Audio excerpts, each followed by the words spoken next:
Welcome back to What Arty Noobs with General Disturbance. This is an M53, M55, the Tier 9 American SPG, one of the most favourite ones in the game. And this one's located on the southwest spawn of Arctic region, and it's under the command of Insane Martin. Yes, and he spells his name M-Arty. So he is a big Arty enthusiast.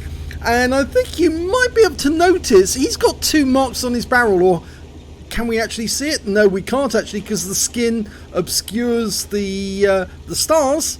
But I can tell you he has got 2 marks of excellence on that barrel. And he's moved back to a firing position not too far away from the spawn point. He did knock over a twig, but I'm not sure the enemy would actually spot that. And even if he did, he would probably disregard it because he's looking for bigger trees to be knocked down.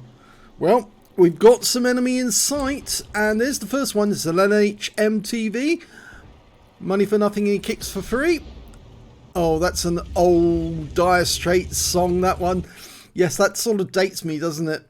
Yeah, I'm afraid so. There's lots of oldies out there saying, haha, yeah, we know your age now. And you just saw a tree go over, but over on the south road, we've got a Lorraine 40-ton. Object 705, and there's the Scorpion G sitting on that corner. He's a little more difficult to hit because that concrete bunker is actually obscuring him. The guys up north are probably the easiest ones to hit, but he's fired at the Scorpion G, and he got a direct hit! He managed to get the shell to loop over the concrete bunker into the Scorpion G's turret, because that's all that was showing over the top of that bunker. So that's a fantastic shot to start the game, but we don't know how much damage he did. He's now aiming for an Object 263, which is a Tier 9 Soviet tank destroyer. This is a Tier 9 game, by the way. So it's all... No, it's not all Tier 9. He's got some Tier 8s in there as well. Okay, well, 263. Rounds out. Direct hit, and he got a fire! And a premium fire extinguisher went off on that 263. He lost 490 hit points with the shot, did 51 off the fire, and we're reloading. Now it's a 32.89 second reload. He's using premium consumables, but the 8-inch howitzer he's armed with will do 1050 alpha, penetrating 52 millimeters of armor. So the lighter the armor on the vehicle, the more likely he's going to go through it. Well, that's a direct hit on the rear of the Carnarvon for 502. So obviously that was a non-penetrating shot. You halve the damage value of 1050 and then you roll for the exact amount that it actually does. So that's on the, I'd say that was a low roll in many ways, the 502. But it's still a good shot. Hit the engine base, so it probably did some critical damage to the modules at the back of the tank. Going for the M449L. And it overshoots. Now, that's one of the problems of shooting at a tank that's sitting on a ridgeline. And for those tank drivers out there, that is the way you actually defeat Arty when you're actually on a ridgeline. Because if you're on the slope, it's very difficult to get the shell to go down that slope. It's minute adjustments either way can cause the shell to go flying over the top or hit the ground in front of the ridgeline. It's a little friendly advice, but obviously good Arty players know how to slot the shell down a slope into their target. Okay, well, that AMX M449L has come back, and this time he's got an Object 430 with him. We fire a round in, and it's the 449L who takes the damage. Now he's backing up, just changing position a little. He's not moved away enough to actually avoid any damage that might, or any shell that might be coming to his previous position, but you don't have to move a huge distance when you relocate. You only need to move far enough that you avoid the splash from a shell that might be coming back to that place. He's still going for that M449L. Rounds out. This looks good, but it doesn't. Oh, he did critical hit him. He did hit him. Was that 296 hit points? I think it might have been. If it was, then it's a low roll, but the M449 is a heavy tank. Yes, there he is. He's showing stun, so it was a critical hit. And he's one shot now if he can get around on target. But there's an Object 705, and that's a tier 9 Soviet heavy, which is difficult to kill most of the times. Very difficult shot, but he still manages to splash him for 112.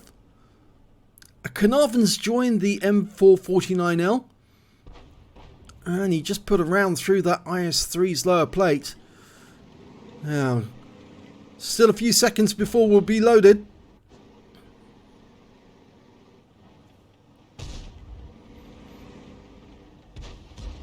We've actually got 2 replays from Insane Martin today, and I think you will really enjoy the second one because it has something rather unusual.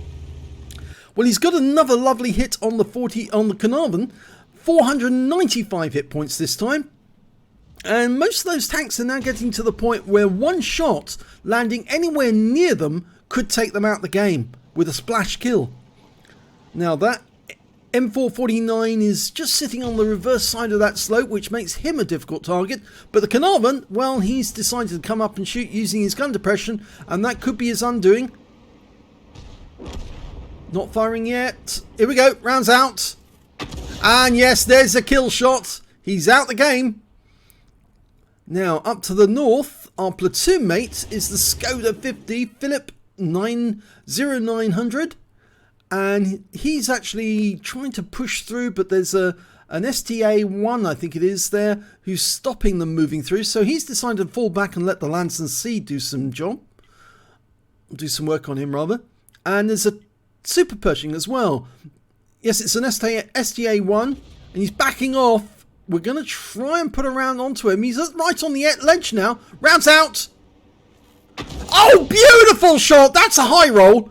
And that's a penetrating shot. 1,092 hit points from one shell. It must have gone straight through the armor.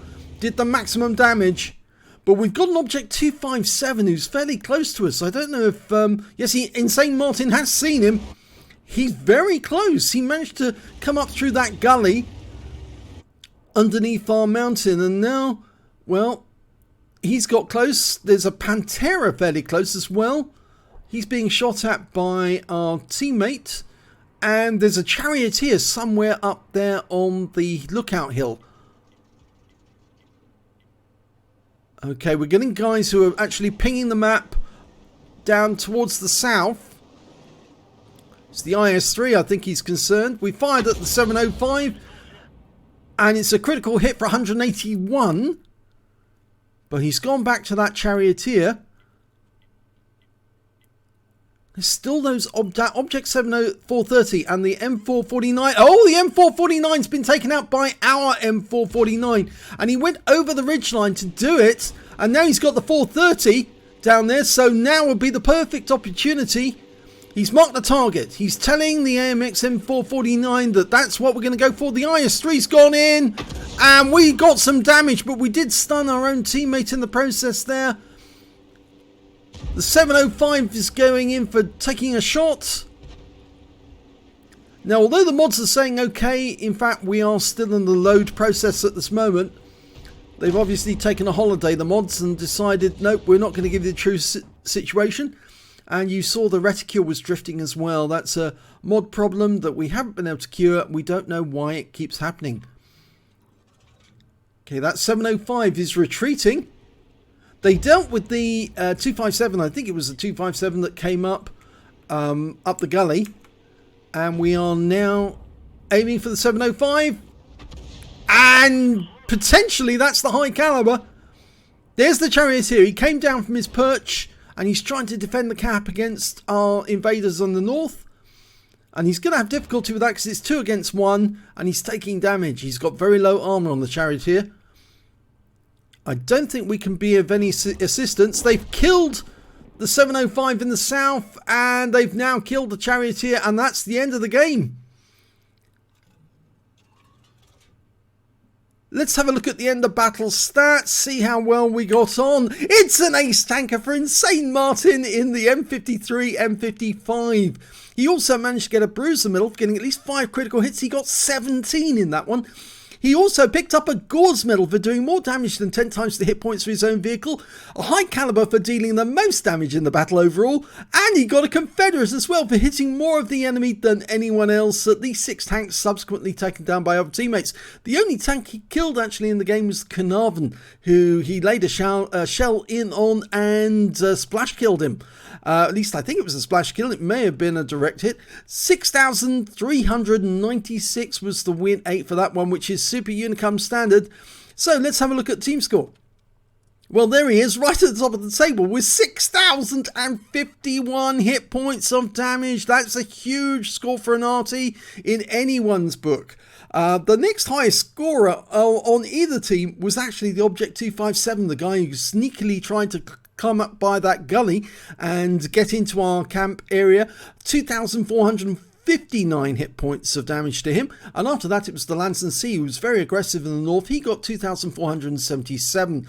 When it came to kills, it was actually our platoon mate, the Skoda T50, Philip 0900. He managed to get 3 kills in that game. Then there's a bunch of players on our own team who managed to get 2 kills apiece, and one on the enemy team, the Object 263. He got 2 kills.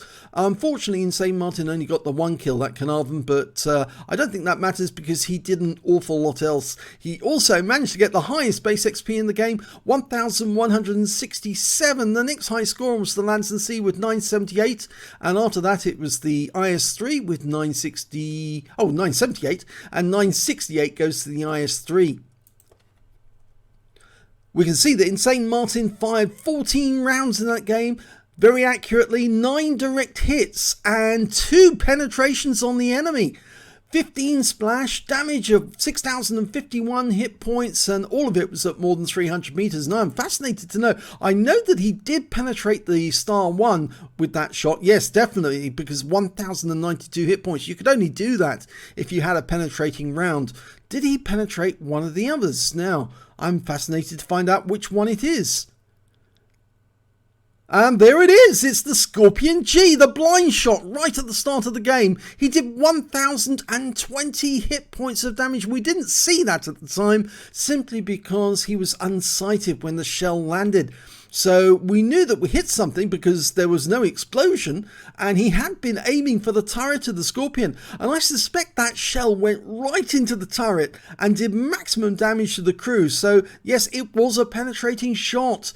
So let's have a look at the rest of the detail. He hit 7 of the enemy, killed 1, did 1,217 hit points for stun assist of 15 stuns. On a premium count, he earned 69,084 credits, and after resupply of ammunition and consumables, took away 22,904 credits. He got 7 bonds for getting the high caliber, the Gore's medal, and of course the Confederate. And he also picked up 1,750 XP, and there was no multiplier, so that's all he took away. But oh, that was a very good game. Lots of medals, ace tanker play, and yeah, very well done, Insane Martin, because at one point I really honestly thought that Object 257 was going to sneak up into the cap area, find out where you were, and then the enemy Arty was going to go to town on you, but it appeared it worked out all well in the end. So well done indeed. So stay tuned, we've got another replay from Insane Martin to come, and I'm sure you're going to enjoy that one because it's very special. Thanks for watching.